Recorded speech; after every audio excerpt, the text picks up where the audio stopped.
नमस्कार मित्रों, स्वागत है आपका अपने चैनल विजेंद्र स्टडी पॉइंट में।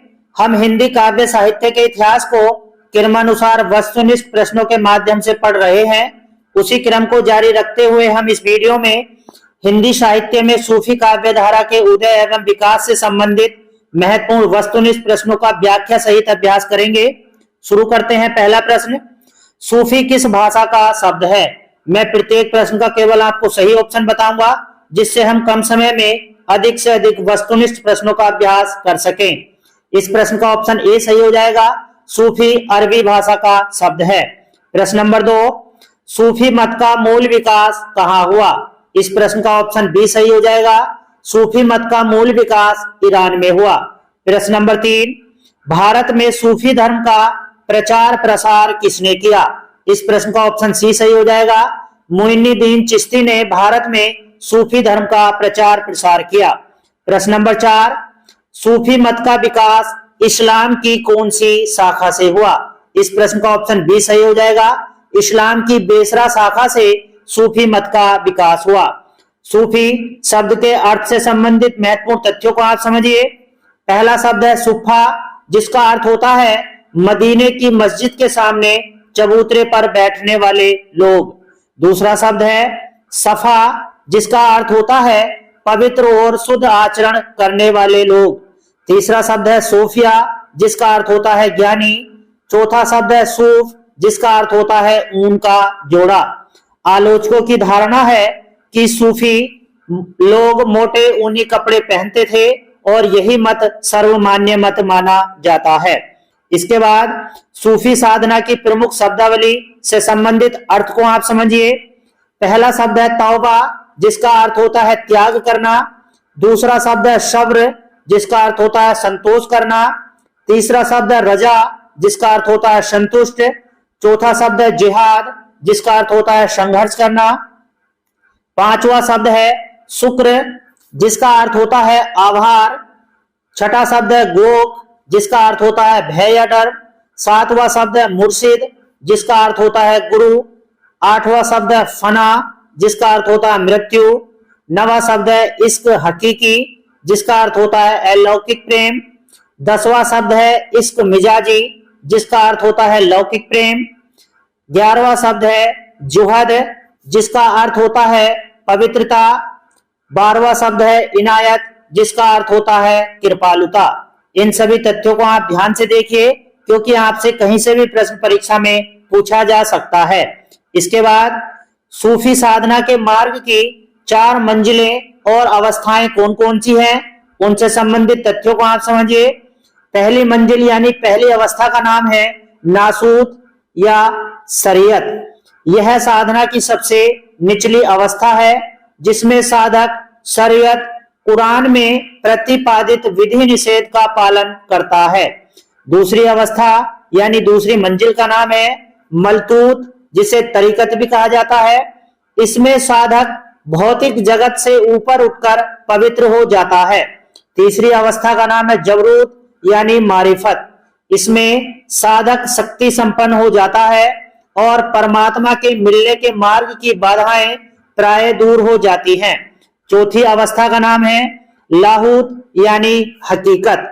आत्मा का परमात्मा से मिलन हो जाता है, इसी का नाम हकीकत है, अर्थात परम सत्यबोध। इसके बाद सूफी साधना के अनुसार मनुष्य के 4 विभाग कौन कौन से हैं, उनको आप समझिए। पहला शब्द है नफ्स, जिसका अर्थ होता है इंद्रिय। दूसरा है अक्ल, जिसका अर्थ होता है बुद्धि। तीसरा शब्द है क्लब, जिसका अर्थ होता है हृदय। चौथा शब्द है रूह, जिसका अर्थ होता है आत्मा। इन सभी तथ्यों को आप समझ गए होंगे। इसके बाद सूफी साधना के 4 सोपान कौन कौन से हैं, उनको आप समझिए। शरीयत यानी आचरण, तरीकत यानी उपासना, मारिफत यानी सिद्धावस्था, हकीकत यानी सत्यबोध। इसके बाद सूफी दर्शन तवस्सुफ कहलाता है, जिसका अर्थ होता है सभी से प्रेम करना। इसके बाद सूफी काव्य की विशेषताओं को आप समझिए। पहली विशेषता है सूफी प्रबंध काव्य मसनवी शैली में रचित है। दूसरी विशेषता है सूफी काव्य में ईश्वर के साथ गुरु की महत्ता का भी वर्णन किया गया है। तीसरी विशेषता है सूफी कवियों ने हिंदू राजा रानियों की प्रेम कथा का वर्णन किया है।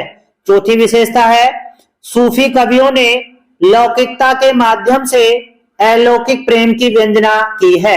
पांचवी विशेषता है सूफियों ने प्रेम को सर्वाधिक महत्व दिया है, इसलिए सूफी प्रेम के पीर कवि कहे जाते हैं। छठी विशेषता है सूफी कवियों ने परमात्मा को स्त्री तथा आत्मा को पुरुष रूप में स्वीकार किया है। इन सभी तथ्यों को आप समझ गए होंगे। इसके बाद प्रश्न नंबर 5, सूफी काव्य को प्रेमाश्रयी शाखा नाम किस विद्वान ने दिया? इस प्रश्न का ऑप्शन ए सही हो जाएगा। सूफी काव्य को प्रेमाश्रयी शाखा नाम देने वाले विद्वान हैं आचार्य रामचंद्र शुक्ल। प्रश्न नंबर 6, सूफी काव्य को प्रेम कथाओं का साहित्य नाम किस विद्वान ने दिया? इस प्रश्न का ऑप्शन बी सही हो जाएगा, आचार्य हजारी प्रसाद द्विवेदी। प्रश्न नंबर 7, सूफी काव्य को रोमांटिक कथा काव्य परंपरा नाम किस विद्वान ने दिया? इस प्रश्न का ऑप्शन डी सही हो जाएगा, डॉक्टर गणपति चंद्र गुप्त। प्रश्न नंबर 8, सूफी काव्य को प्रेम काव्य धारा नाम किस विद्वान ने दिया? इस प्रश्न का ऑप्शन सी सही हो जाएगा, डॉक्टर रामकुमार वर्मा। प्रश्न नंबर 9, सूफी कवियों ने भारतीय अद्वैतवाद में वर्णित माया के रूप को किस रूप में व्याख्यायित किया है? इस प्रश्न का ऑप्शन बी सही हो जाएगा, शैतान। प्रश्न नंबर 10, सूफी कवियों ने नारी को महत्वपूर्ण स्थान देते हुए क्या बताया है? इस प्रश्न का ऑप्शन सी सही हो जाएगा, नूर दिव्य ज्योति।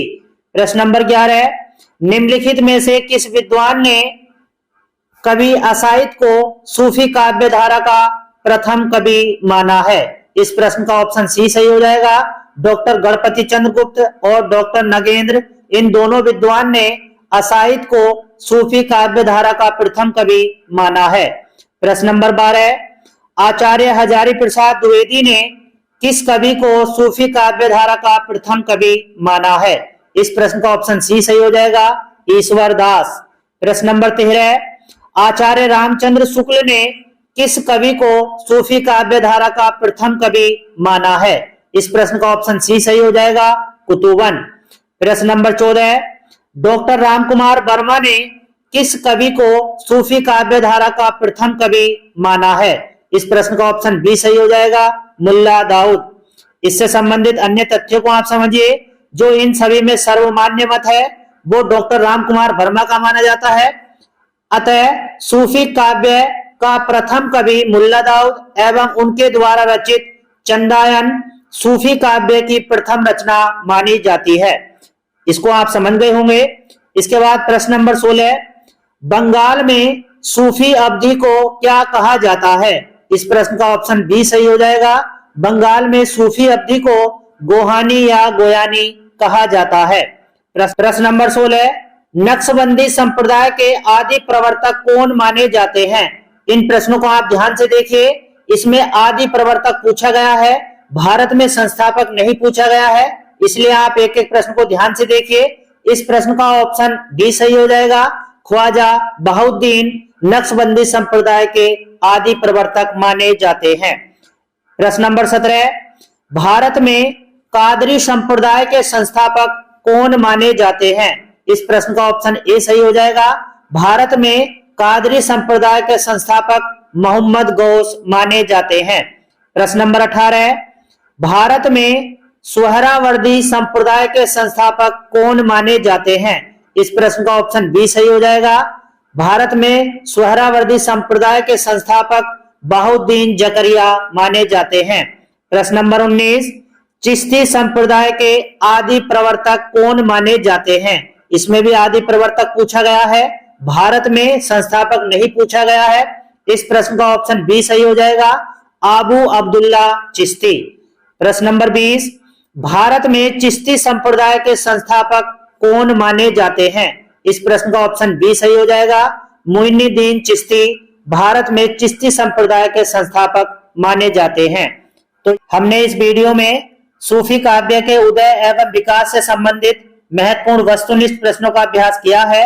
इससे अगली वीडियो में हम सूफी कवियों और उनकी रचनाओं से संबंधित महत्वपूर्ण वस्तुनिष्ठ प्रश्नों का अभ्यास करेंगे। यदि आपने अभी तक इस चैनल को सब्सक्राइब नहीं किया है तो चैनल को सब्सक्राइब कर लें और बेल आइकन जरूर दबाएं, जिससे मेरी प्रत्येक वीडियो को आप देख सकें, क्योंकि इस चैनल से जुड़कर आप घर बैठे बिल्कुल मुफ्त में Hindi TGT, PGT, LT grade, net सभी परीक्षाओं की बेहतर तैयारी कर सकते हैं। वीडियो को ज्यादा से ज्यादा लाइक और शेयर करें। वीडियो आपको कैसी लगी कमेंट करके जरूर बताएं। मिलते हैं नेक्स्ट वीडियो में। वीडियो देखने के लिए धन्यवाद।